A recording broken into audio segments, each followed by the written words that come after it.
À la fin des années 60, aux Comores, la France danse toujours le tango de l'indécision.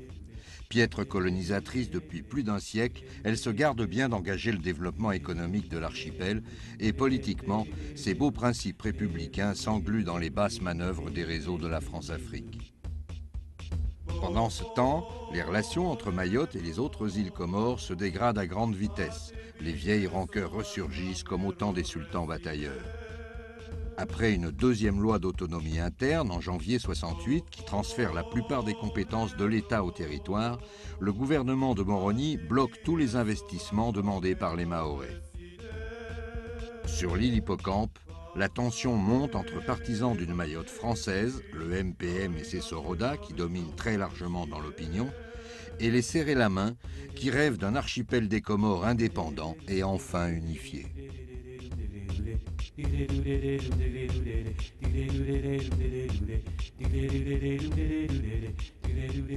Ici à Mayotte, en réalité, le combat était double. Le premier combat, ça a été d'abord de combattre le gouvernement comorien. C'est une réalité qui était dure à vivre. Nous voulons de ce gouvernement qui n'est pas, qui n'est pas aimé ici. Nous en voulons. Et l'emblème, c'était, ce sont des musulmans comme nous, donnez-nous la main. Il faut nous réconcilier avec les gens de Comores. Jusqu'au jour où les indépendantistes, s'appuyant sur le gouvernement comorien, commençaient à brimer des exactions, des trucs, et se sont formés, les Mahorais, les autres, Soroda, se sont formés en bloc monolithique qu'on appelle le mouvement populaire mahorais. Ce n'est pas un parti politique au départ. Mais au moment même où on combattait le gouvernement comorien, il fallait aussi combattre le gouvernement français qui ne voulait pas que Mayotte puisse rester française. Et il a fallu non seulement s'opposer au gouvernement comorien, mais il a fallu opposer au gouvernement français la loi française. Moi, il y avait des élections qui étaient prévues pour savoir si oui, vraiment, Mayotte voulait rester française, etc. Mais là, il n'y avait pas encore... C'est-à-dire qu'il y avait un mouvement. Si, il y avait le mouvement, les femmes ne se le laissaient pas faire, mais qui n'était pas structuré. Vous voyez?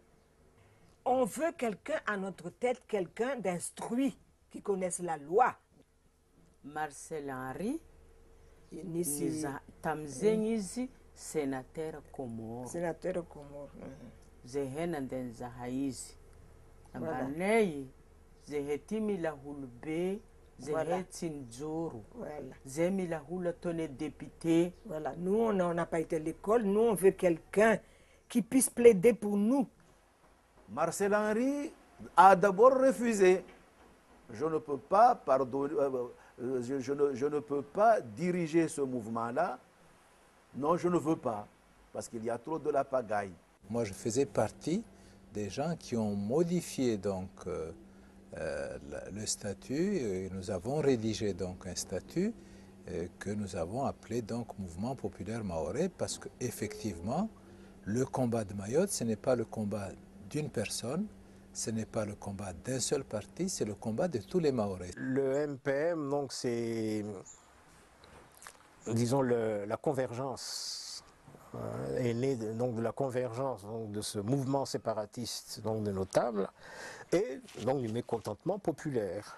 Donc, les notables ont pu y récupérer donc, ce mécontentement et donc asseoir donc, leur mouvement sur ce mécontentement. Et quand Marcel a accepté, il a fini par accepter la proposition des femmes. La première chose, il faut éliminer sa Bible, son ennemi de toujours.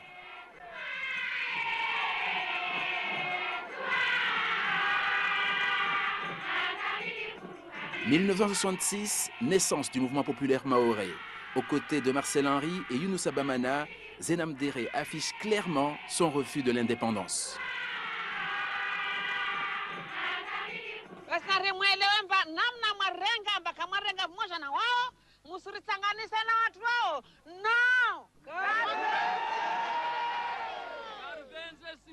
Nous n'en n'en voulons pas de l'indépendance à la merde, à la con. Je m'excuse le terme. Les tournées à travers toute l'île commencent à l'époque à pied pour mobiliser le plus grand nombre. Les visites, les prières dans les endroits sacrés, comme ici, autour des ruines de la vieille mosquée de Polé en Petite Terre, se succèdent et se multiplient au fil des jours. Et tandis que le MPM impose peu à peu ses idées et sa puissance, ceux qui se veulent comoriens avant d'être français tentent de s'organiser. Et sur la main, c'est les concurrents de la liste de ma conduite par Marcel Henry. Là, ça a obtenu, je ne sais pas combien, mais vraiment peu, moins de 5%. La première génération contre Marcel Henry a eu une raclée. Bien sûr, comme le discours à l'époque, le discours des notables, c'était que la faute. Si on était dans une telle situation, c'était la faute des Anjouanais, la faute des grands Comoriens, donc c'était la faute des autres. Donc voilà, le mouvement s'est bâti sur ça, quoi, sur le rejet, sur la xénophobie, sur le rejet de l'autre, sur ça. Et plus tard, donc, sur la violence, parce que à l'approche des échéances, il y a eu un véritable mouvement d'épuration, je dirais pas ethnique, mais d'épuration. Donc on a renvoyé en masse des Anjouanais, surtout, des grands Comoriens, mais également des Mahorais qui étaient pour l'indépendance.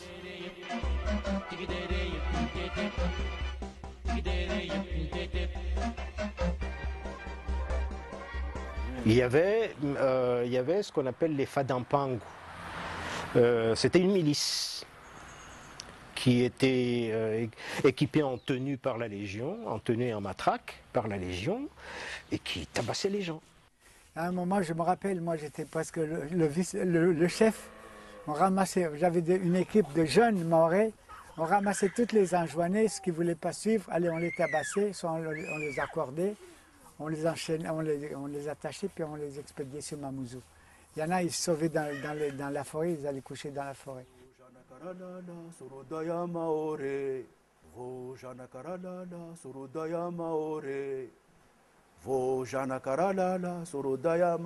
Alors là, les chatoueuses marchaient à taureau comme des vrais militaires en paca danser. Là, c'est une attaque. Ah, ça commence à aller mal, hein. Aller mal, à coup de coupe-coupe, à coup de... Et on les embarquait, obligés, on les embarquait dans les boutres, comme des cabris qu'on dit. On les chargeait à bloc là-dedans, et ils retournaient chez eux. Eh bien, vos Janakarala, Sorodaya Maore, si on entend ça, il y en a d'autres. Mais c'est ça qui vraiment qui m'est resté. Le 13 octobre 1969, Zaki Hamadi meurt lors d'un attroupement à la jetée de Mamoudzou. Et c'est pour empêcher le départ en Grande Comore d'une délégation conduite par l'ancien préfet Ahmed Soali que Zaki Hamadi s'est retrouvé avec d'autres chatouilleuses nez à nez avec les forces de l'ordre. Le voilà qui arrive.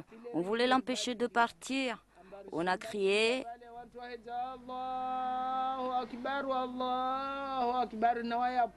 Il avançait vers nous et c'est là qu'on a entendu plusieurs détonations.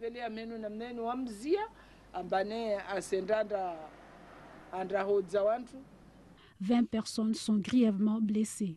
Le gouvernement comorien ne s'empresse pas de mener l'enquête pour déterminer les circonstances du décès de Zaki Hamadi.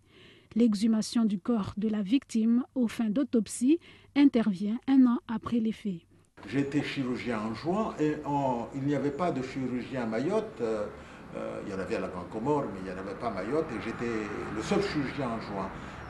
J'avais reçu une commission de la justice, du procureur, et par avion spécial, je suis venu d'Anjouan jusqu'à Mayotte avec un autre confrère, le docteur Tardivel. Nous l'avons déterré et nous avons examiné. Hein. Nous avons retrouvé des éclats de grenades au niveau du bassin. Cependant, l'enquête est classée sans suite. L'instruction ayant traîné en longueur, le procès tombe finalement à l'eau. Les responsables de la fusillade échappent ainsi à toute condamnation.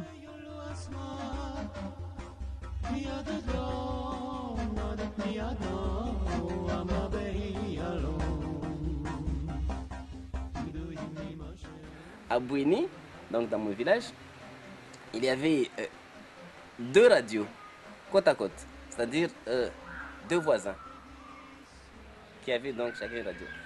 Et c'était donc le même poste que les gens écoutaient. C'était la même longueur d'onde. C'était à l'époque l'ORTF, le fameux RTF. Une des radios appartenait donc à un serre-la-main qui était obligé donc de demander le rattachement de Mayotte avec les Comores parce qu'ils travaillaient dans l'administration. Et donc, soit ils refusaient et puis ils risquaient donc de se faire licencier, ou bien ils acceptaient et puis après ils étaient mis au banc du village. Et les gens donc qui étaient pour Mayotte française venaient donc juste s'asseoir à côté. Les gens ne se parlaient pas. Hein. Et ces gens-là, ils n'entendaient jamais donc la même chose. Et c'était jamais les mêmes commentaires. Et ça, je trouvais ça formidable. Vient maintenant la force du MPM, donc ce que j'appelle le MPM. Ils sont députés, ils sont soutenus par l'ensemble de la population, mais il y a une punition pour des gens qui n'obéissent pas. Les rassemblements étaient interdits. Qu'est-ce que vous faites là? De quoi vous parlez? Hein?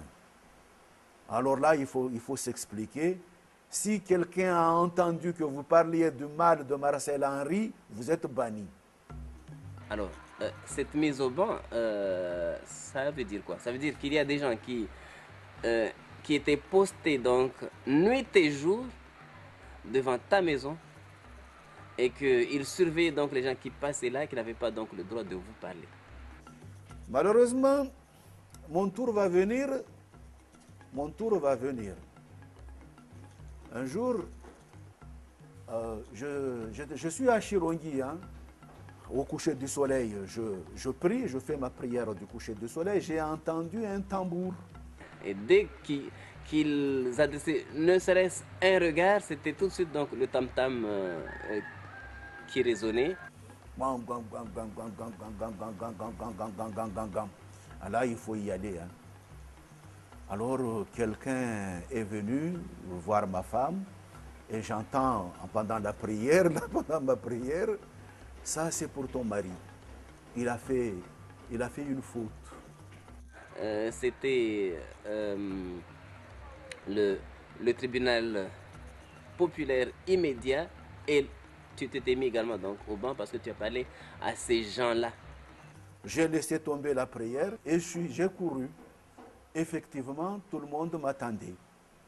Oui ou non, êtes-vous du mouvement?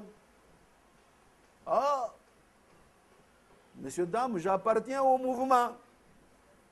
On ne peut pas dire non parce qu'il frappait également des gens. Il était interdit d'aller aux Comores, même si vous êtes marchand. Hein. On t'a vu discuter avec ton oncle. Il est banni. Alors, qu'est-ce que je dois faire? C'est mon oncle. Il représente mon père. Je ne peux pas. Ah!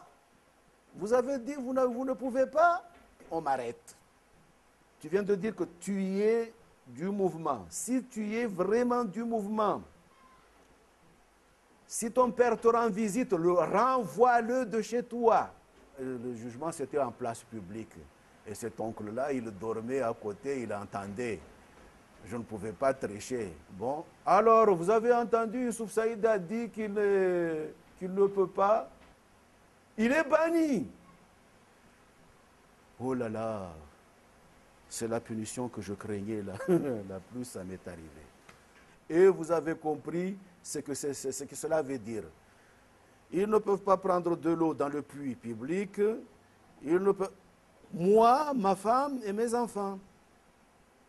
Je ne peux pas aller dans la boutique, les gens qui ne sont pas encore bannis ne peuvent pas venir. Et je suis le directeur de l'école. Mon père donc a fait la guerre, bien sûr, donc, mais après la guerre, donc, il est rentré donc, au pays, il est devenu ce qu'on appelait à l'époque garde indigène. C'était l'indigénat à l'époque. Donc après, cette garde indigène s'est transformée en garde Comore, donc garde des Comores. Et mon père, il était le chef de la garde des Comores à Mamoudzou. Donc forcément, il travaille pour le gouvernement comorien. Et il faut le mettre également donc, au banc. Et comme donc, nous, on habitait donc, à la caserne et que quand on venait, les gens venaient de la Grande Terre, de notre lointaine brousse, c'était impossible de remonter donc, le jour même. Donc ils venaient dormir chez nous, ils venaient manger chez nous.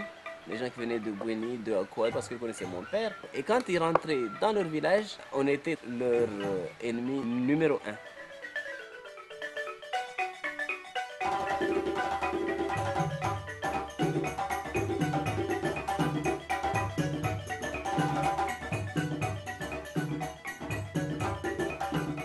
Il y avait un gars donc, dans mon village qui faisait partie donc, de ceux qui devaient surveiller notre maison donc,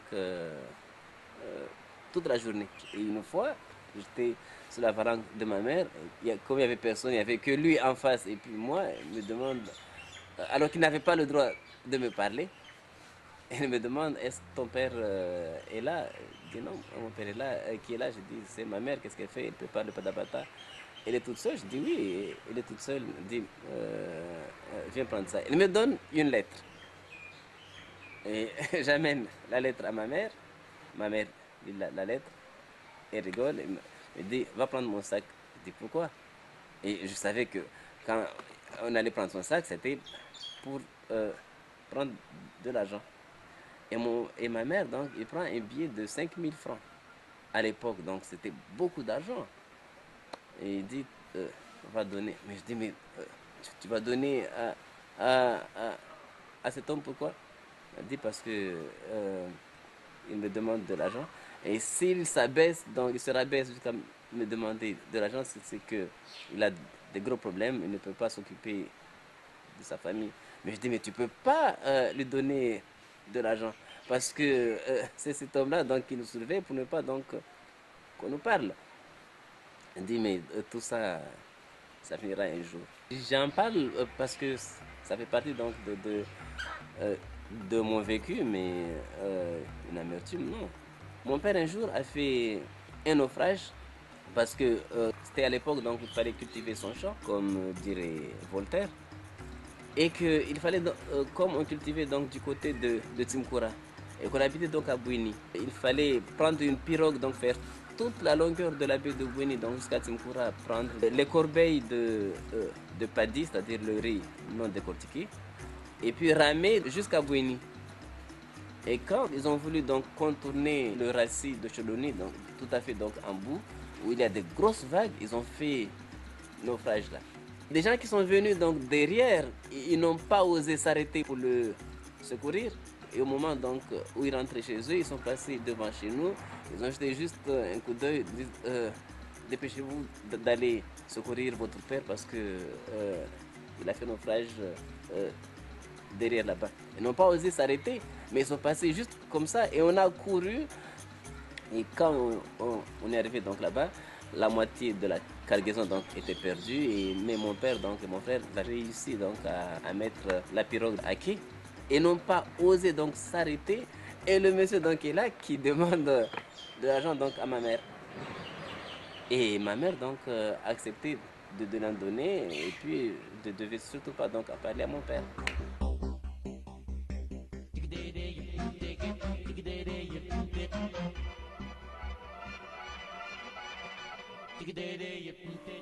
En 72, nous présentons notre liste, les listes des jeunes.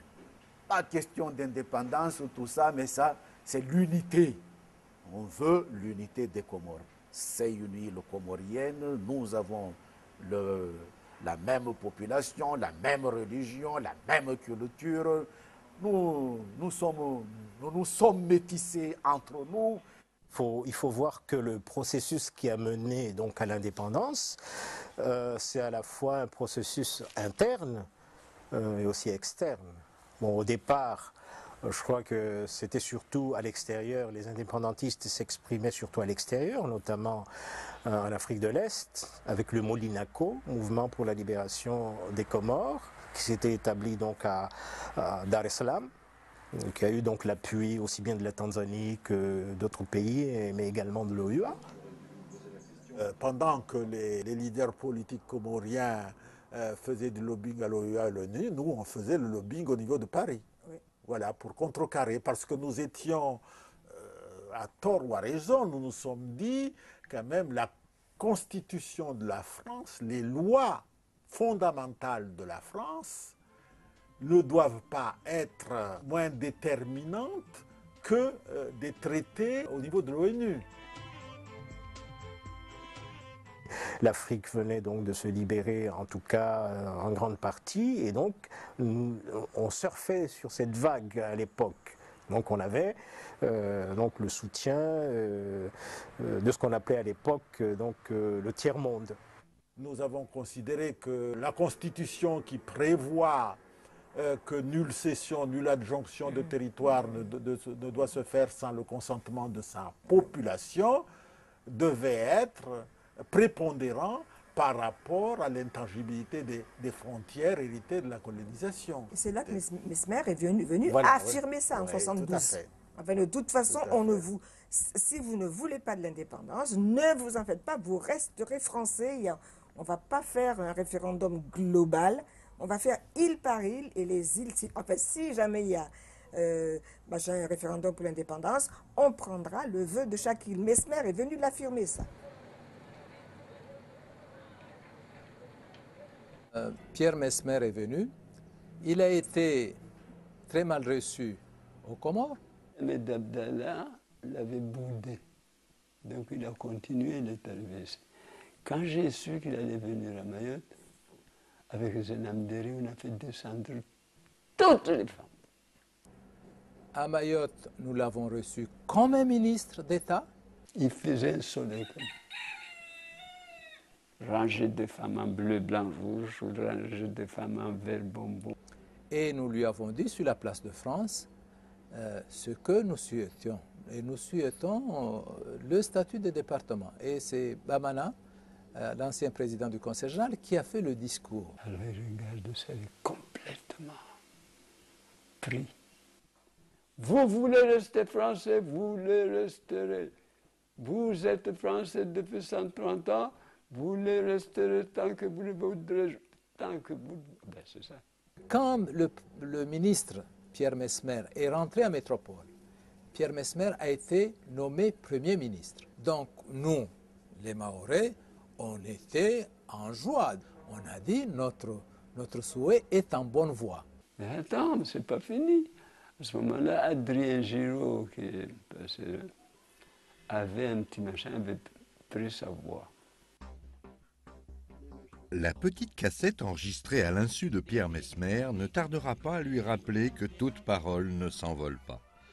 Un précepte dont ses successeurs auraient dû se souvenir.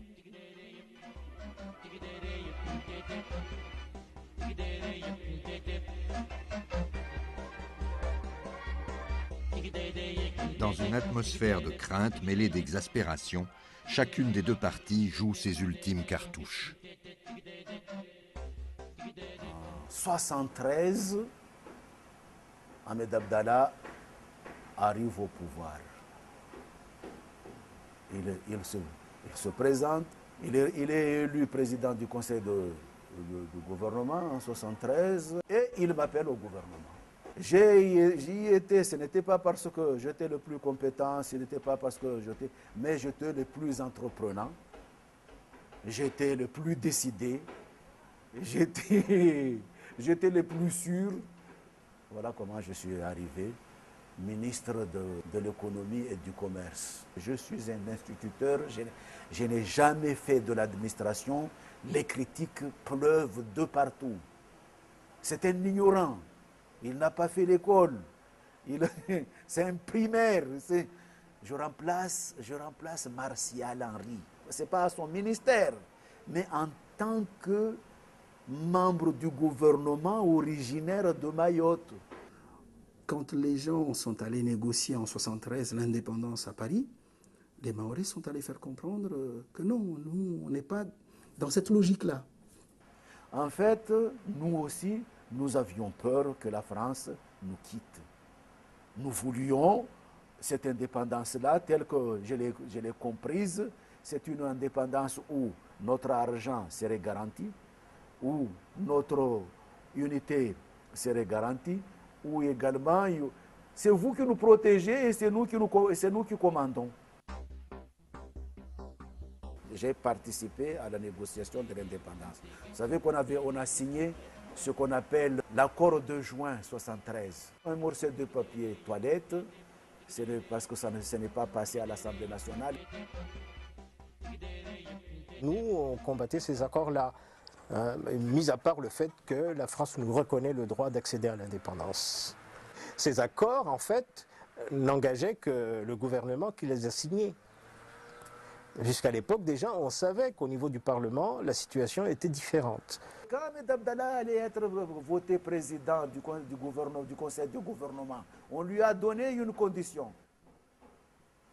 Le remplaçant de Djanfar doit obligatoirement aller négocier l'indépendance des Comores. Ahmed Abdallah, avant d'accepter l'accord, là, il est d'abord allé voir Georges Pompidou, qui en 1973 était le président. Il est allé le voir d'abord. C'est leur père. Hein? L'Afrique, c'est comme ça. Hein? Ils ne prennent pas de décisions comme ça. Il est allé voir Pompidou et quand il est revenu, il a accepté.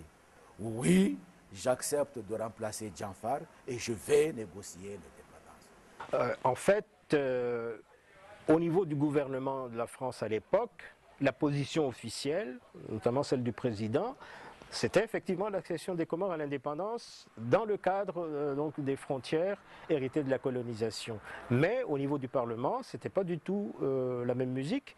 Et l'UDR à l'époque, puisque c'est l'UDR, avec Mesmer, Debré et d'autres, en fait, qui ont fait le forcing pour que la loi organisant le référendum ne parle plus donc d'un seul pays ou d'un seul territoire, mais parle des îles. La loi allait être ratifiée au Parlement. C'est moi qui ai pris le rendez-vous avec Pierre Mesmer. Et quand on va à l'Assemblée nationale, on peut parler de Mayotte.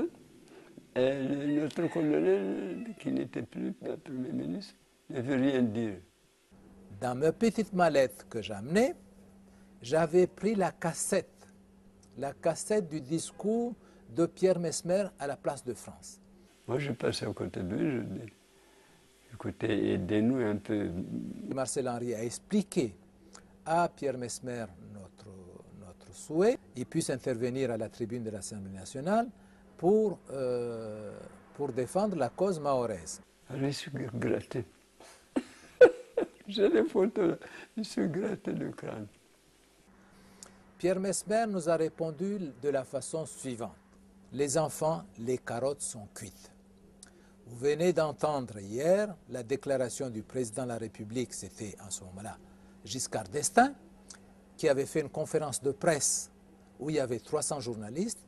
Voilà les propos qu'a tenus Giscard d'Estaing.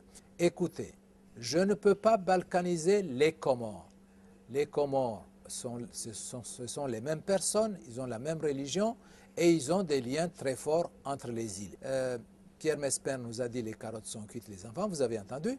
J'ai sorti la cassette de mon sac, j'ai dit, Monsieur le Premier ministre, nous souhaitons qu'une seule chose, que vous puissiez répéter simplement à la tribune de l'Assemblée nationale ce qu'il y a dans cette cassette quand vous êtes passé à Mayotte. Ça les dérangeait un peu, le gouvernement ayant changé, tout. Mais il va quand même à la tribune, il prend la parole, il dit oui, les contextes actuels, hein, il essaie de broder. Je vous assure que c'était un véritable tabac. Il a fait un discours qui a retourné tout le monde. Et ce qui a amené les parlementaires qui ont compris la position de Mayotte et en même temps qui ont compris la détermination des autres îles à aller vers l'indépendance, a proposé que la consultation qui était envisagée, qui était mise en œuvre, se fasse île par île et non pas de manière globale. Pendant ce temps-là, donc, nous étions avec Poher.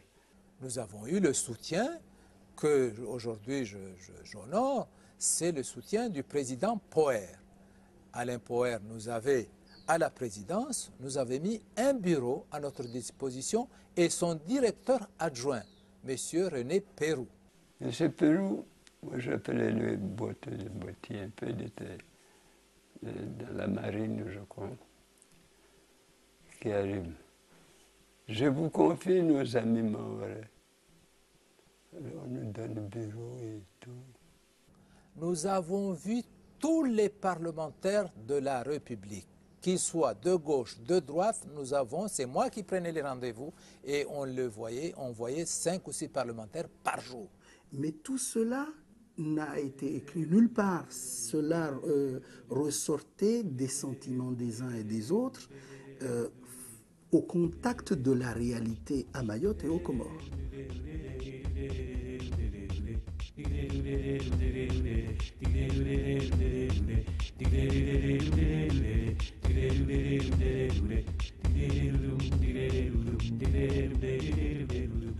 Je vais parler d'abord de comment ça se passe un vote à Mayotte quand le MPM était vraiment majoritaire et faisait tout ce qu'il voulait. Il y avait quelqu'un qui surveillait les allées et venues là. On savait d'avance les résultats. Parce que le bulletin que tu ne choisis pas, tu dois l'amener à un endroit bien précis pour qu'on vérifie si vraiment tu as choisi le bon bulletin du MPM. Sinon, c'est le banc. Ce fameux référendum, que s'était passé, parce qu'il faut se rappeler qu'en 1974, donc, avec l'avènement de Giscard d'Estaing, il a rabaissé la majorité de 20 ans à 18 ans. Pour être sûr que le non allait pouvoir donc l'emporter à Mayotte, on n'a pas besoin d'une carte d'identité nationale ici, par exemple. On a fait venir donc des gens des Comores qui n'étaient pas inscrits sur les listes électorales, mais qui sont quand même venus voter à Mayotte dans le sens donc de oui pour l'indépendance. Et pour contrecarrer donc ces arrivants massifs qui n'étaient pas inscrits sur les listes électorales, mais comme chacun peut dire, ah non, lui il habite ici, donc il pouvait voter. On a fait voter dans les villages donc des mineurs. Donc c'est pour cela que le pourcentage officiel est un peu gonflé.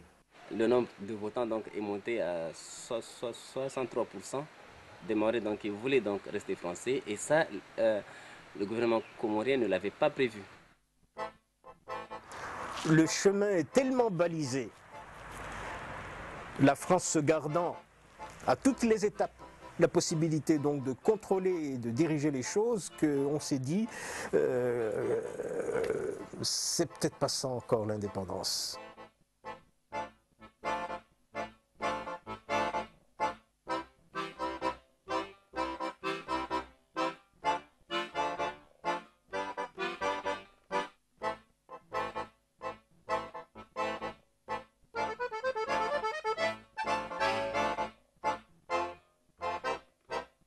Globalement, le décompte des voix ne souffre aucune contestation. Les Comoriens se prononcent massivement pour l'indépendance. Sauf qu'à Mayotte, on veut rester français. Le combat porte désormais sur ce point. Doit-on considérer le résultat du vote dans son ensemble ou bien île par île? Aujourd'hui, quand il y a un référendum, il faut que le Parlement se prononce. Et là, on préparait donc ce texte dans les deux assemblées. Parce que le texte disait qu'il fallait que le résultat soit global. Et nous, on voulait le résultat île par île.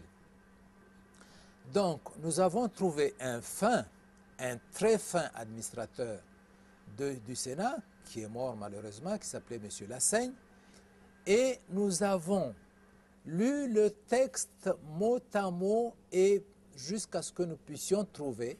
Lassaigne nous a dit, écoutez, la seule façon de pouvoir aujourd'hui faire un décompte île par île, supprimons la population et mettons les populations. Et c'est là qu'est venu les mots consultation des populations. Les autres n'ont pas fait attention à ce changement, mais qui est très important au point de vue juridique. Ahmed Abdallah, le président du conseil de gouvernement des Comores, est allé furieux au ministère et a dit « c'est pas possible, vous m'avez piégé, ainsi de suite, avec cette loi, ainsi de suite. Moi, je vais rentrer aux Comores et je vais consulter mon assemblée. » Et à partir de ce moment-là, nous avons préparé un texte. On allait le poster, l'envoyer à tous les responsables, les hauts responsables de la France. J'étais aux Comores les jours où les Comoriens apprennent l'indépendance des Comores. J'étais là-bas. Et moi, j'étais dans la salle, on devait voter. Alors, quand ils ont commencé, Monsieur Abdallah, pour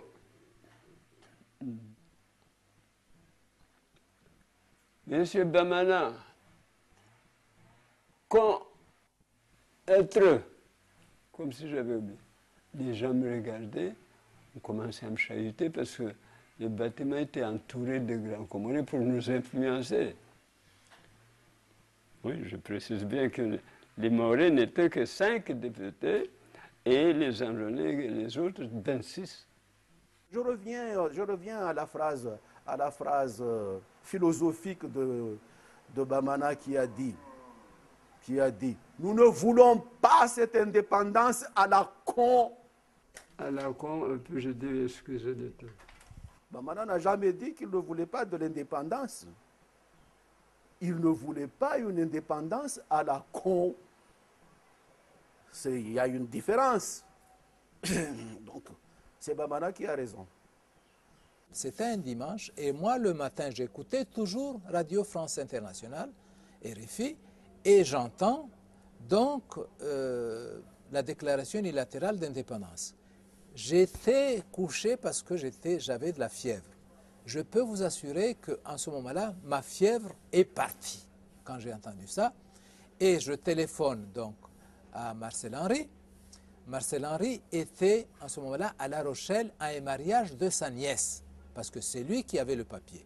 J'ai dit, Marcel, voilà, il y a la déclaration unilatérale d'indépendance. Il m'a dit, effectivement, je viens de l'entendre, et le papier, je ne l'ai pas.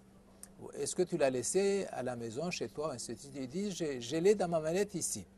J'ai téléphoné à René Peroux, qui était à Quiberon.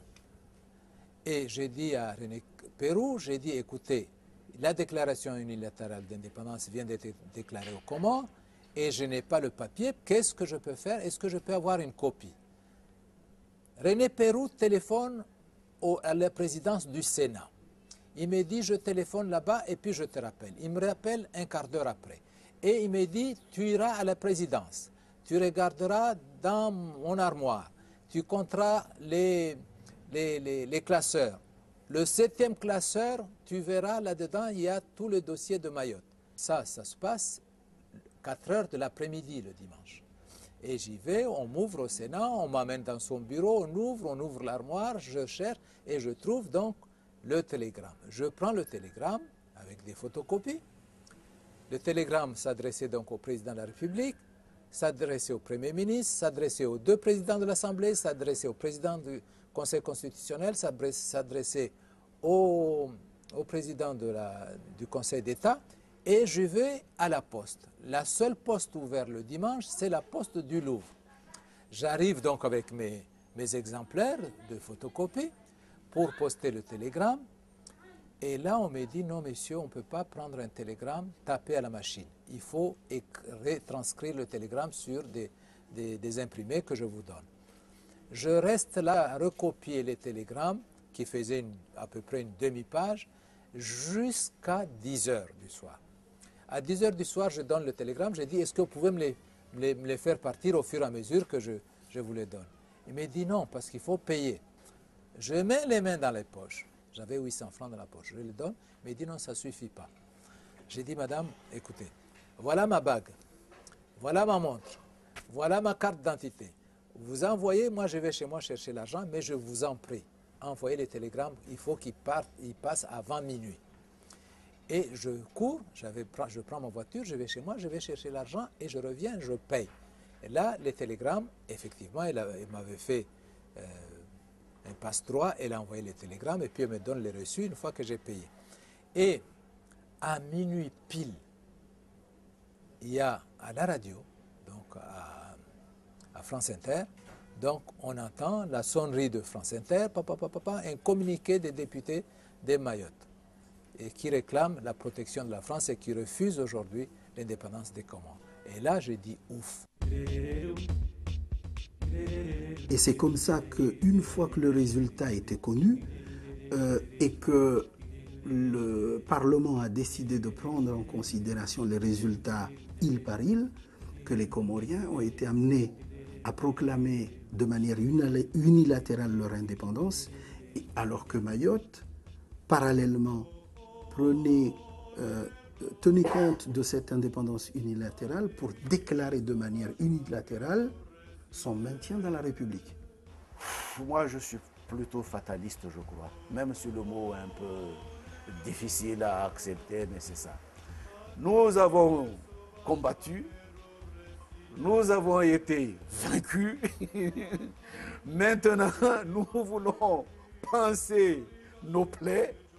Elles sont en train de se cicatriser. C'est bien de rappeler de ces événements-là, juste pour l'histoire. Moi, je trouve un peu que c'est comme l'Allemagne et la France. Face à cette situation de double déclaration unilatérale, la France n'a pu que prendre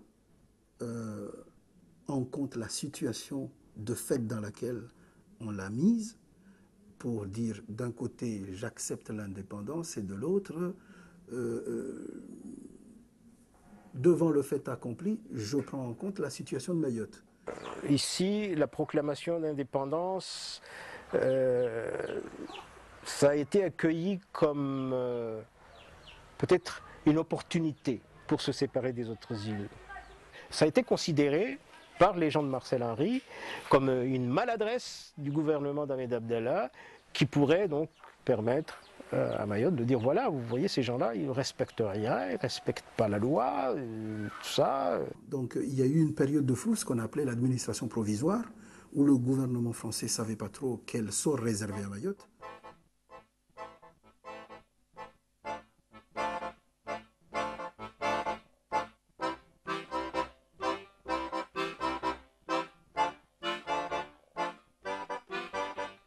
Tandis que l'ONU et l'OUA condamnent la France pour avoir opéré de fait la partition de l'ensemble comorien, Paris prend acte de l'indépendance des Comores et n'envoie qu'un représentant à Mayotte, investi du seul rôle d'observateur.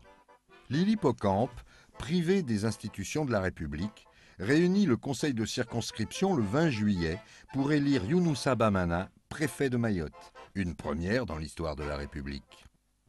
Si d'un côté, la France sait se montrer légaliste, elle sait aussi jouer du mercenaire dans la toute jeune République des Comores.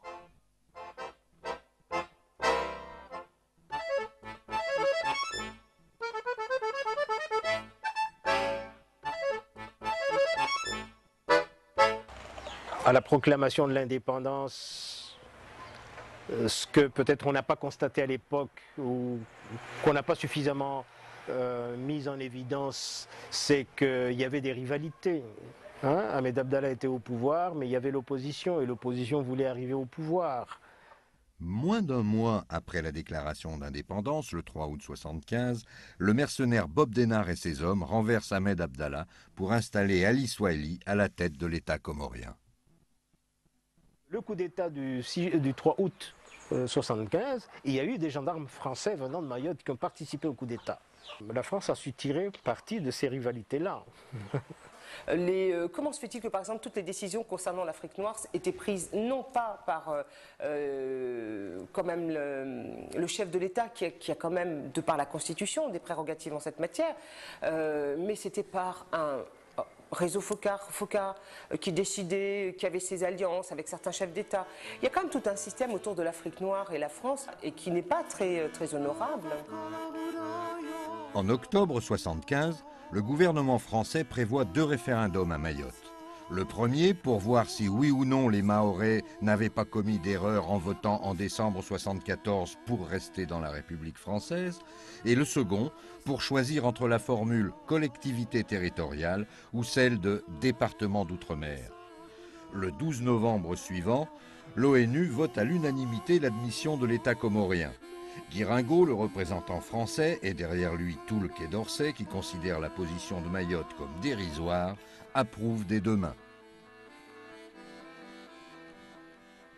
Je précise que personnellement, je fais mienne la résolution 3385 de l'ONU qui dit que tout scrutin organisé par la France à Mayotte est nul et nul d'effet. Nous, nos idées sont connues à Mayotte parce que nous avons toujours dit haut et fort ce que nous pensons. L'ONU, dans cette résolution, montre ou déclare, affirme que Mayotte est une île comorienne et que la France n'a pas à organiser de consultation dans un territoire qui appartient à notre État.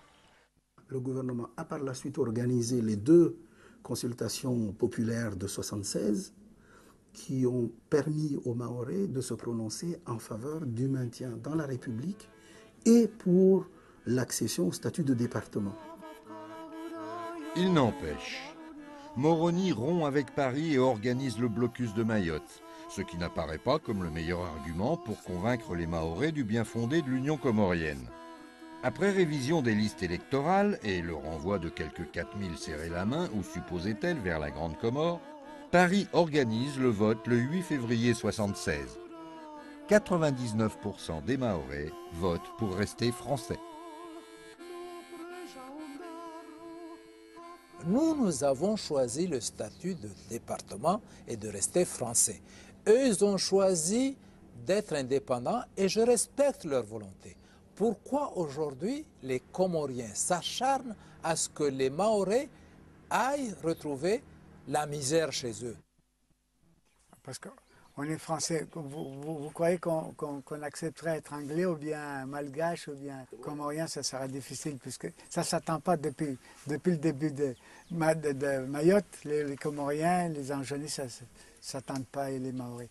S'il n'y avait pas cette décision de l'Assemblée des Comores de l'indépendance unilatérale, peut-être que l'histoire aurait été écrite autrement. La France a un rôle très important ici. Il serait temps tout de même qu'elle accepte de cesser de ce double discours. L'État français, enfin par ses représentants, gouvernementaux, que ce soit le gouvernement de droite ou pas, a très longtemps hésité au maintien de Mayotte à la République. On veut le développement, on veut aider, les Comores sont nos amis, Mayotte restera française parce que, et en même temps, déstabiliser, accepter que par exemple il y ait tous ces coups d'État. Ils sont le fait de qui ces coups d'État? Systématiquement et dans toutes les hypothèses de ressortissants français.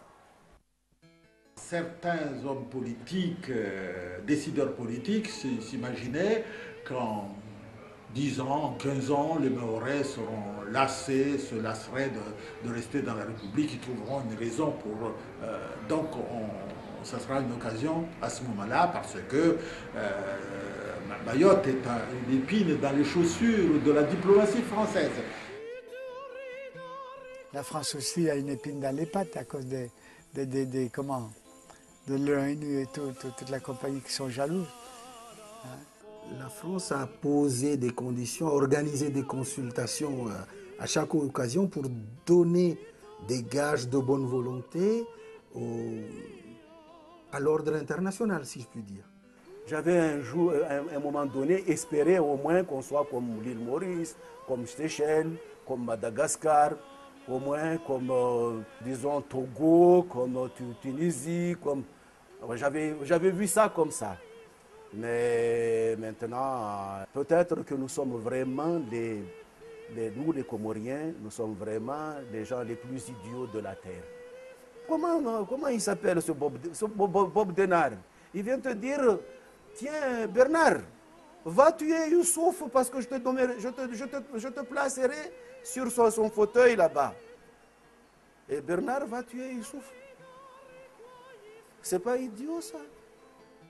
Dans la nuit du 12 au 13 mai 1978, Bob Denard et 50 de ses mercenaires renversent Ali Swahili pour réinstaller à la tête de l'État comorien Ahmed Abdallah, le même qu'il avait chassé 3 ans auparavant.